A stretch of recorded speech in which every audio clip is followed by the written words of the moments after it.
Hey, what's going on, guys? I'm going to talk today about the 67th anniversary of the Korean War, and in South Korea, it is June 25th, so it is the 67th anniversary of the Korean War.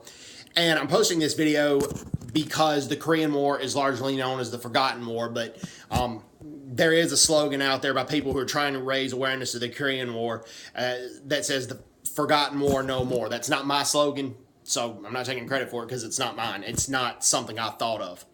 But I agree with it. Forgotten War no more. The Korean War does not need to be forgotten because there were veterans from 21 different countries that participated in the Korean War. And North Korea is arguably the poorest nation on earth. It's definitely the poorest nation in Asia. And it is also the most oppressive nation in the world. Okay? And they came really close to taking over all of the Korean peninsula, but the veterans who fought in the Korean War stopped communism, they stopped totalitarianism, and because of that, South Korea now has the 15th largest economy in the world.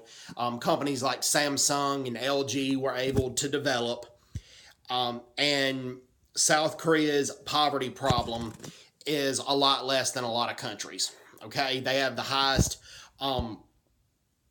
per capita number of internet and cell phone users in the world. And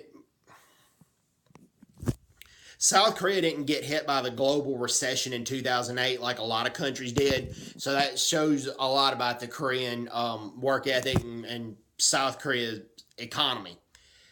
And the Korean War veterans made that possible. North Korea invaded South Korea on June 25th, 1950 at 4 a.m. And a lot of South Koreans at that time were on holiday. And they were on leave because a lot of them farmed when they went home to see their families. And it was a season to pick crops at that time. And they had to get called back up. I mean, General Pak Sun-yup, who was a prominent general in the South Korean army during the Korean War, he had to do a lot of his fighting the first day of battles in his dress uniform. And some South Koreans, particularly ones that Pak Sun-yup commanded, they basically, they had sticks of dynamite wrapped in there that were used as bombs. And in order to be able to blow up the T-34 tanks, the North Korean T-34 tanks that were crossing, they had to get so close to the tank and then throw the dynamite that they were going to get blown up after impact, but they sacrificed their lives to keep their country free.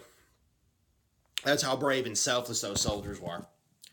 And the U.S. supplied the majority of the soldiers, as I pointed out in previous videos. The Americans were the first to answer the call, for South Korea's help. The Americans orchestrated and they thought of the Battle of Incheon, and that was the turning point of the Korean War. That happened on September 15th, 1950, but there was also participation of other countries as well. So please, remember the Korean War this year. Doesn't need to be the Forgotten War.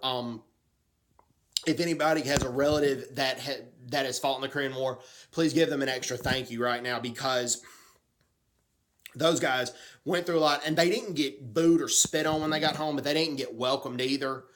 Because it was so soon after World War II, the world wanted to forget about war.